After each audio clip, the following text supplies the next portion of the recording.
नमस्कार, मैं हूं आपके साथ राधिका।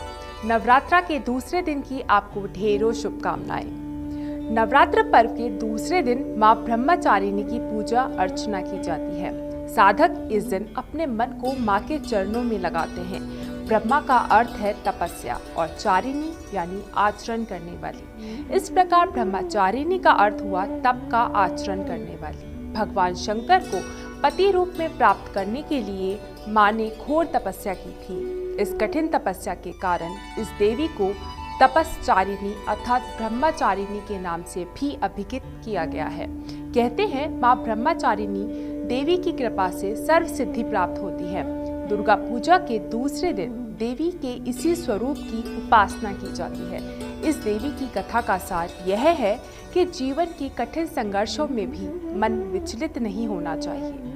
मां ब्रह्मचारिणी का नाम ब्रह्मचारिणी क्यों पड़ा, आइए जानते हैं इसके पीछे की कहानी।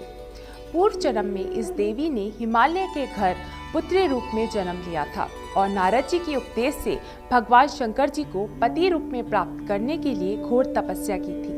इस कठिन तपस्या के कारण इन्हें तपस्चारिणी अर्थात ब्रह्मचारिणी नाम से अभिहित किया गया। 1000 वर्ष तक इन्होंने केवल फल फूल खाकर बिताए और 100 वर्ष तक केवल जमीन पर रहकर शाक पर निर्वाह किया।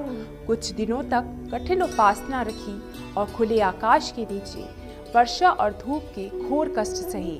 3000 वर्षों तक टूटे हुए बेलपत्र खाए और भगवान शंकर की आराधना करती रही। इसके बाद तो उन्होंने सूखे बेलपत्र खाना भी छोड़ दिया। कई हजार वर्षों तक निर्जल और निराहार रहकर तपस्या करती रही। पत्तों को खाना छोड़ने के बाद ही इनका नाम अर्पणा पड़ गया। कठिन तपस्या के कारण देवी का शरीर एकदम क्षीण हो गया। देवता, ऋषि, सिद्धगण, मुनि सभी ने ब्रह्मचारिणी की तपस्या को अभूतपूर्व पुण्य कृत्य बताया, सराहना की और कहा कि हे देवी, आज तक किसी ने इस तरह की कठोर तपस्या नहीं की। यह तुम ही से संभव थी। तुम्हारी मनोकामना बड़ी पूर्ण होगी और भगवान चंद्रमौली शिवजी तुम्हें पति रूप में प्राप्त होंगे। अब तपस्या छोड़कर घर लौट जाओ, जल्द ही तुम्हारे पिता तुम्हें बुलाने आ रहे हैं। ये थी मां ब्रह्मचारिणी की ब्रह्मचारी नाम पड़ने के पीछे की कहानी। आप सभी को नवरात्रा के दूसरे दिन